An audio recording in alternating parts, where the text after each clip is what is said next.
Maravagan Jagadisan, you have 4 minutes. 35 கிராம சேவையாளர் பிரிவுகளிலே இயங்கக்கூடிய இந்த பிரதேச செயலகத்தின் செயற்பாடு என்பது எவ்வளவு தூரம் வினைத்திறனாக இருக்கும் என்பதை எண்ணி பார்க்க முடியவில்லை. அந்த வகையிலே இந்த பிரதேச செயலக அதிகாரிகள் மற்றும் அந்த பிரதேச மக்களினுடைய பல தடவை வேண்டுகோளுக்கு இணங்க தற்காலிகமாக அந்த பிரதேச செயலகத்தை ஹட்டன் புகையிரத நிலைய கட்டிடத்திற்கு கொண்டு செல்வதற்கான தீர்மானம் தற்காலிகமாக ஒரு ஆலோசனையாக கடந்த 30/1/2025 நடந்த டிசிசி கூட்டத்திலே தீர்மானம் மட்டுமே அங்கு எடுக்கப்பட்டிருந்தது. அதற்கான முடிவு முழுமையாக எட்டப்படவில்லை. அத்தோடு இங்கே பார்த்தீர்கள் என்று சொன்னால்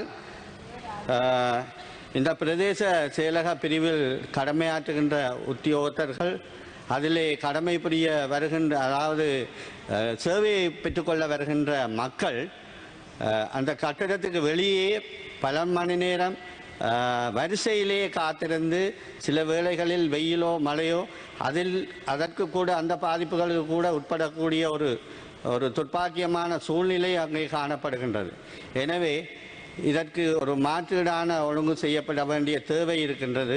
அந்த வகையிலே தற்காலிகமாக அந்த பிரதேச செயலகத்தை ஹட்டன் புகையிரத நிலைய கட்டடத்தில் மேல் பகுதியில் இயங்குவதற்கு தீர்மானம் அல்ல, ஆலோசனை ஒன்று வழங்கப்பட்டது மட்டுமே தவிர இது முழுமையாக நடைமுறைப்படுத்துவதற்குரிய தீர்மானமாக இங்கே எடுக்கப்படவில்லை என்று அந்த அறிக்கையிலே குறிப்பிடப்பட்டுள்ளது.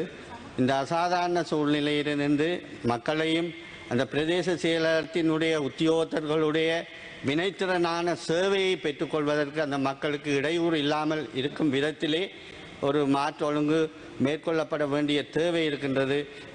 எனவே இதனை கருத்தில் கொண்டு செயற்பட்டால் நல்லம் என்று நினைக்கின்றேன். அத்தோடு பாரிய அளவான மக்கள் அங்கு சேவையை பெற்றுக்கொள்ள வருவதனால் நாங்கள் இதை ஒரு மாற்று திட்டம் ஒன்றை நாங்கள் இதற்கு செய்ய வேண்டிய ஒரு தேவை இருக்கின்றது என்பதனை இவ்விடத்தில் கூற விரும்புகின்றேன். நன்றி. மெல்டால் விஸ்வாசனீய சாதனை.